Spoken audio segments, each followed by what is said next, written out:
हमने समेटा है साहित्य के हिस्सों को आपके अपने मन के कहते किस्सों को।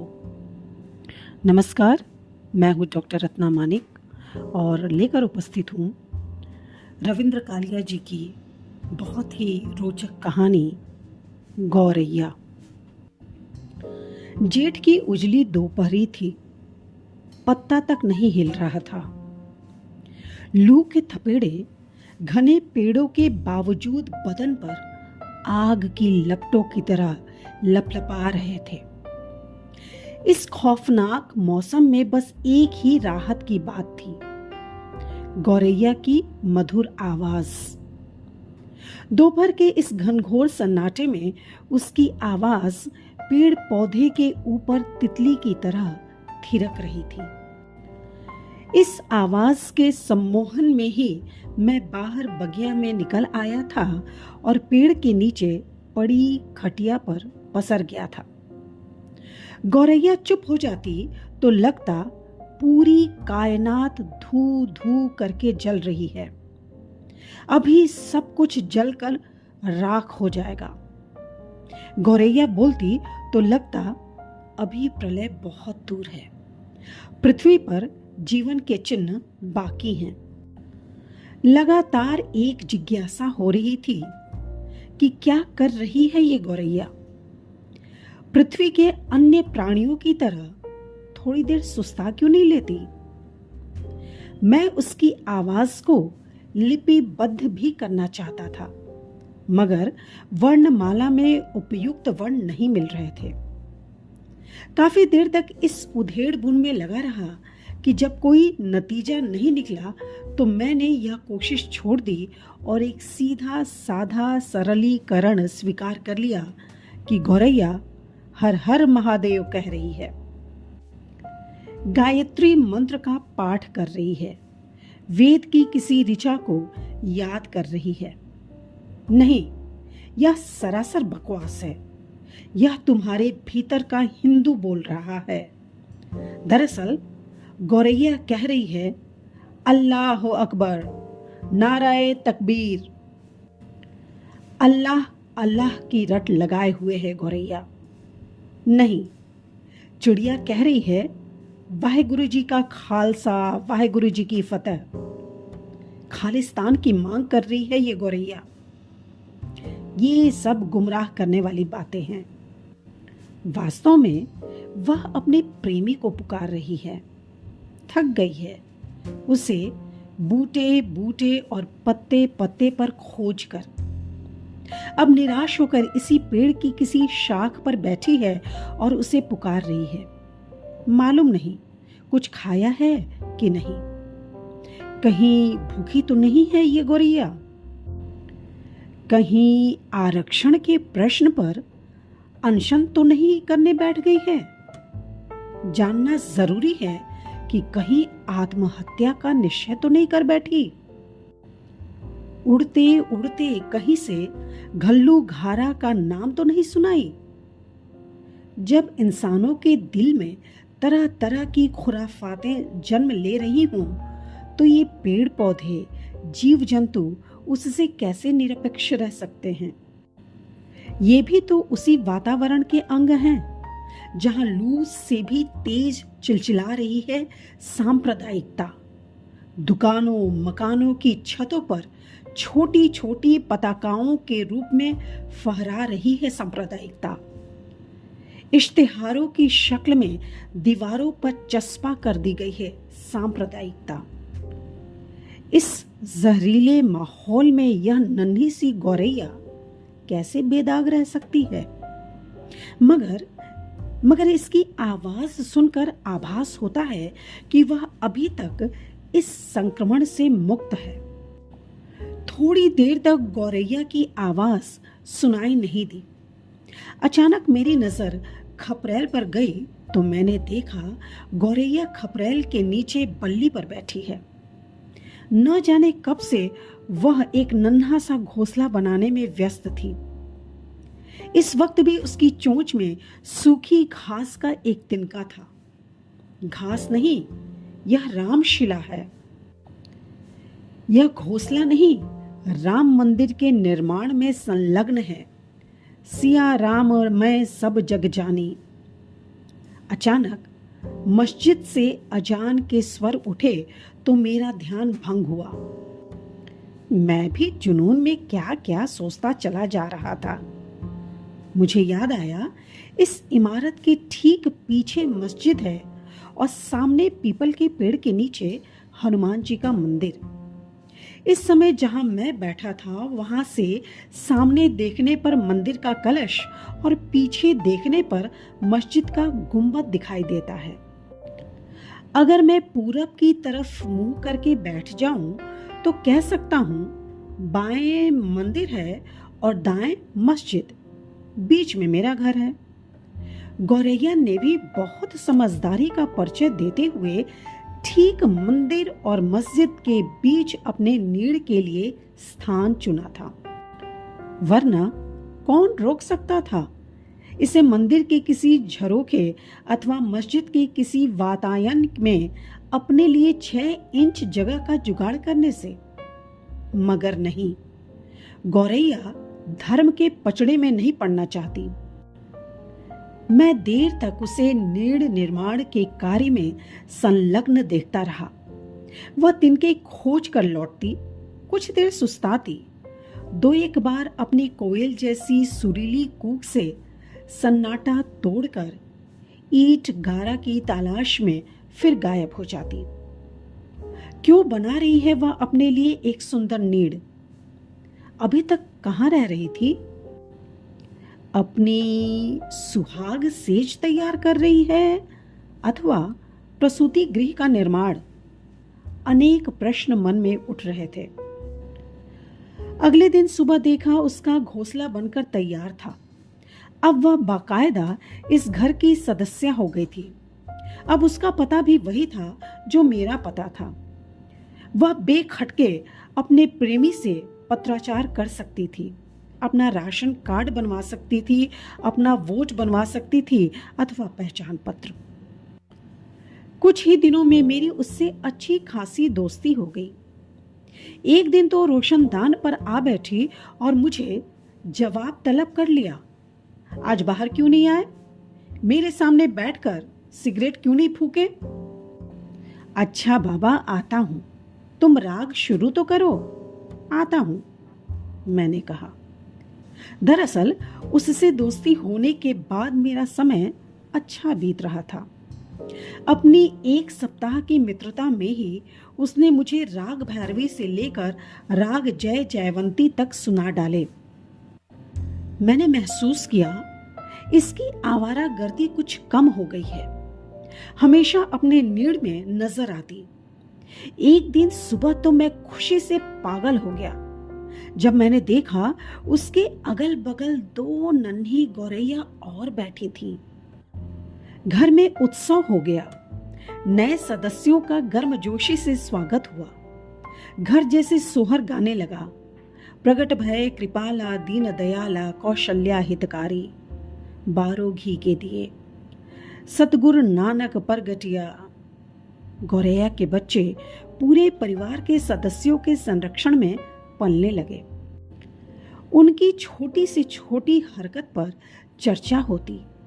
एक दिन पता चला गौरैया सुबह से गायब है और बच्चे अकेले पड़े हैं। दोपहर को बाहर गया तो देखा गौरैया अभी तक नहीं लौटी थी।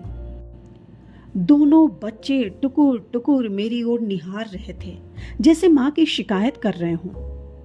मैं उनकी मदद करना चाहता था, मगर समझ नहीं पा रहा था इस वक्त उन्हें किस चीज की जरूरत है।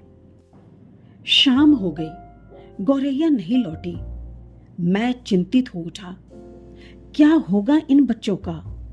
कौन कराएगा इन्हें भोजन? ये तो अभी उड़ान भी नहीं भर सकते। यह गनीमत थी कि गौरैया ने काफी ऊंचे स्थान पर अपना नीड़ बनाया था, वरना बिल्ली अब तक इन्हें डकार चुकी होती। मैंने कई बार बिल्ली को इन बच्चों की ओर हसरत भरी निगाहों से ताकते देखा था। बिल्ली थोड़ी देर उछल कूद मचाती, मगर ये बच्चे उसकी पहुंच के बाहर थे। थक हार कर वह लौट जाती। गौरैया को नहीं आना था, सो नहीं आई। मैंने रात को भी कई बार टॉर्च जलाकर देखा। दोनों बच्चे चुपचाप अकेले बैठे थे। शायद सोच रहे थे, कहाँ रह गई उनकी माँ? कहीं रास्ता तो नहीं भटक गई? वे कब तक भूखे प्यासे पड़े रहेंगे? कल तक जिस गौरैया पर मुझे लाड़ आ रहा था, आज मैं उससे बेहद नाराज था। मैंने उसकी छवि एक ममतामयी माँ के रूप में देखी थी। मेरी कल्पना में भी नहीं था कि वह अपने नन्हे मुन्नों के प्रति इस कदर निर्दयता और क्रूरता दिखलाएगी। इस समय मैं इतने क्रोध में था कि वह सामने पड़ जाती तो एक दो झापट रसीद कर देता। ढांढस बंधाने के लिए मैंने बच्चों को पुकारा। अंधेरे में पुचकार सुनकर बच्चों ने पंख फड़फड़ाए। मैंने घोंसले में लाई चने की कुछ दाने फेंक दिए और आकर खिन्न मन से लेट गया। अब सो भी जाओ चुपचाप, एक चिड़िया के पीछे पागल हो रहे हो, पत्नी ने कहा। हो सकता है वह बीच में किसी समय बच्चों को खिला पिला गई हो। नहीं, वह आई ही नहीं। बच्चे भूख से निढाल पड़े हैं, मैंने पत्नी को बताया। घोंसले में लाई चने डाल आया हूं, शायद चुग लें। जाओ, बोतल से दूध भी पिला लाओ, पत्नी ने व्यंग से कहा और करवट बदल ली। सब औरतें स्वार्थी होती हैं, गौरैया की तरह, मैंने जल भुनकर जवाब दिया और आंखें मूंद ली। सुबह जब नींद खुली तो मैं आंख मलते हुए घोंसले की तरफ लपका। यह देखकर संतोष हुआ कि गौरैया दोनों बच्चों के बीच एक गर्वीली और समझदार माँ की तरह बैठी थी और बारी बारी से दोनों बच्चों की चोंच में अपनी चोंच से कुछ खिला रही थी। मैं भी कुर्सी डालकर बैठ गया और देर तक माँ बच्चों का लाड़ प्यार देखता रहा। बच्चों के प्रति आश्वस्त होकर मैं भी अपने काम में व्यस्त हो गया। दोपहर होते होते गौरैया ने चहचहाना शुरू कर दिया और उसने पूरी बगिया जैसे सिर पर उठा ली। मगर मुझे मालूम नहीं था, दोपहर बाद मुझे एक और आघात मिलने वाला है। शाम को जब बाहर निकला तो पाया घोंसले से न केवल गौरैया गायब थी, बल्कि एक बच्चा भी लापता था। सहमी हुई छोटी गौरैया अकेले बैठी थी। मुझे आशंका हुई, कोई चील तो झपट्टा मारकर बच्चे को उठाकर नहीं ले गया, मगर यह संभव नहीं लग रहा था। घोंसले के ऊपर खपरेल का रक्षा कवच था। चील की नजर ही नहीं पड़ सकती इस नीड़ पर। फिर कहां गई दोनों गौरैया? मुझे ज्यादा देर परेशान नहीं रहना पड़ा। छोटी गौरैया रबड़ प्लांट के नीचे बैठी थी। मैं उसकी ओर बढ़ा तो वह उड़कर मुंडेर पर जा बैठी। वहां से उड़ान भर अनार के पेड़ पर उतर आई। वह रह रहकर छोटी छोटी उड़ानें भर रही थी। साफ लग रहा था वह उड़ने का आनंद ले रही है, अपनी क्षमता से खुद ही रोमांचित हो रही है। प्रत्येक उड़ान में वह छोटा सा सफर तय करती, फिर वह चिड़ियों के झुंड में शामिल हो गई। उनके बीच वह राजकुमारी लग रही थी। चिड़िया चुग रही थी और उनके बीच वह गर्दन उठाए बड़ी शान से बैठी थी, जैसे प्रत्येक चिड़िया को उसका संरक्षण प्राप्त हो। तुम भी कुछ चुग लो, तुम्हें क्या चुगना नहीं आता? मैंने कहा। खुद खाओ और अपनी बहन को भी खिलाओ। गौरैया ने मेरी बात की ओर ध्यान नहीं दिया और जाकर घोंसले में स्थापित हो गई। अब दोनों गौरैया सट कर बैठी थीं और एक दूसरे की ओर टकटकी लगाकर देख रही थीं। बड़ी गौरैया जैसे किसी मूक भाषा में अपनी प्रथम उड़ान का अनुभव बयान कर रही थी। अब वह भला घोंसले में क्यों बैठती? थोड़ी ही देर में वह वहां से फिर से गायब हो गई। अब माँ बेटी दोनों गायब थी। मैंने बहुत देर तक उनकी प्रतीक्षा की, मगर दोनों का कुछ कहीं अता पता नहीं था। आवारा निकल गईं? मैंने घोंसले में बैठी गौरैया की तरफ देखते हुए कहा। तुम्हारी माँ और बहन दोनों आवारा निकल गईं, किसी का डर नहीं रहा उन्हें। दोनों आवारा गर्दी पर निकली हुई हैं। अब लौट के आए तो बात मत करना उनसे, कुट्टी कर लेना, उन्हें देखते ही मुंह फेर लेना अपना। देर रात तक दोनों गायब रहीं। मैं कुछ ऐसे परेशान हो रहा था जैसे पत्नी और बेटी घर से गायब हों। गौरैया की आवारागर्दी का तो मुझे एक रोज पहले ही आभास हो चुका था।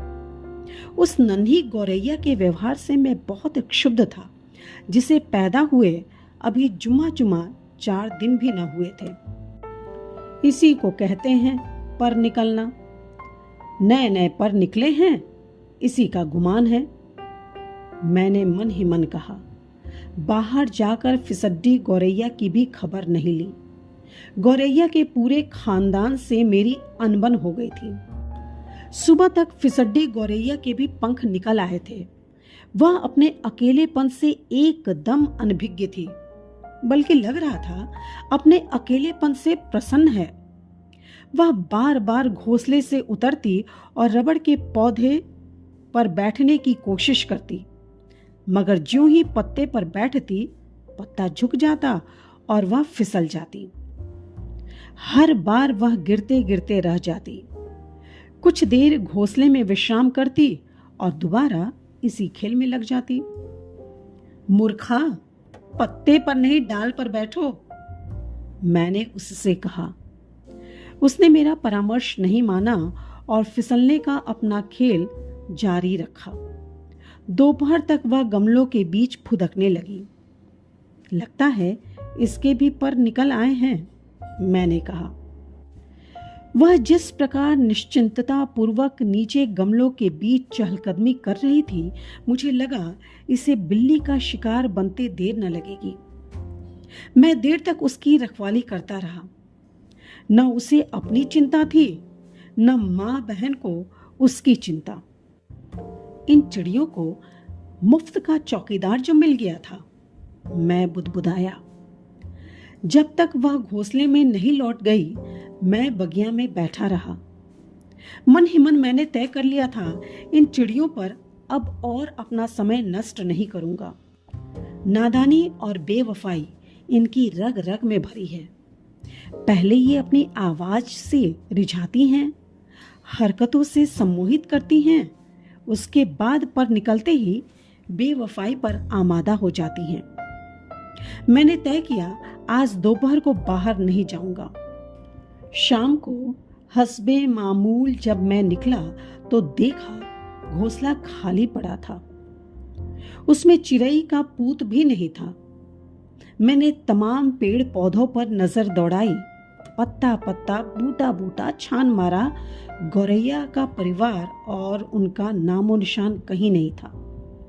मुझे ज्यादा आघात नहीं लगा, क्योंकि मैं मानसिक रूप से अपने को तैयार कर चुका था कि यह अंतिम गौरैया भी मुझे धता बताकर गायब होने वाली है। मैंने राहत की सांस ली और फूलों पर मंडराती तितलियों का नृत्य देखने लगा। बीच बीच में मैं गमलों के बीच भी निगाह दौड़ा लेता कि कहीं कोई गौरैया मुझसे लुका छिपी न खेल रही हो। थोड़ी देर बाद मेरी दृष्टि मंदिर के कलश पर पड़ी तो मैं देखता ही रह गया। गौरैया का पूरा परिवार वहां बैठा था, निर्द्वंद, निश्चिंत, प्रसन्न। थोड़ी थोड़ी देर में उनकी चोंच से चोंच मिलती और अलग हो जाती। उनकी आजादी से मुझे ईर्ष्या हो रही थी। तीनों अत्यंत मौज मस्ती में वहां बैठी पिकनिक मनाती रहीं। पत्नी पास से गुजरी तो मैंने उसे टोक लिया। वह देखो, छोटा परिवार, सुखी परिवार। तीनों आजाद पंछी की तरह इत्मीनान से मंदिर के कलश पर बैठी हैं। कितना अच्छा लग रहा है तीनों को एक साथ देखकर। जानती हो मंदिर के कलश पर क्यों बैठी हैं? क्यों बैठी हैं? क्योंकि इन्होंने एक हिंदू के घर में जन्म लिया है। कुछ संस्कार जन्मजात होते हैं। यह अकारण नहीं है कि विश्राम के लिए इन्होंने मंदिर को चुना है। फितूर भर गया है तुम्हारे दिमाग में। पत्नी बिफर गई। अभी थोड़ी देर पहले मैंने देखा था, तीनों मस्जिद के गुंबद पर बैठी थी। अजान के स्वर उठे तो मंदिर पर जा बैठी। लाउड स्पीकर का कमाल है यह। मैं निरुत्तर हो गया। मंदिर में आरती शुरू हुई तो तीनों अलग अलग दिशा में उड़ गईं। थोड़ी देर बाद तीनों बगिया में उतर आईं। उस दिन से आज तक उन्होंने घोंसले की तरफ मुड़कर भी न देखा था। बहरहाल गौरैया मुझे भूली नहीं। दिन में एक दो बार बगिया में दिखाई दे जाती, कभी एक और कभी तीनों। मैं अक्सर सोचता हूँ, क्या जन्मभूमि का आकर्षण खींच लाता है इन्हें यहाँ पर। जन्मभूमि के नाम से ही मुझे दहशत होने लगी, मगर मुझे विश्वास है यहाँ फसाद की कोई आशंका नहीं है, क्योंकि यहाँ एक चिड़िया ने जन्म लिया था, भगवान ने नहीं। अभी आप सुन रहे थे मुझसे यानी डॉक्टर रत्ना मानी की आवाज में रविंद्र कालिया की कहानी गौरैया। यह है कथा कस्तूरी। यदि हमारी कोशिशें आपको पसंद आ रही हों तो इस चैनल को जरूर लाइक कीजिए, सब्सक्राइब कीजिए। बहुत शुक्रिया।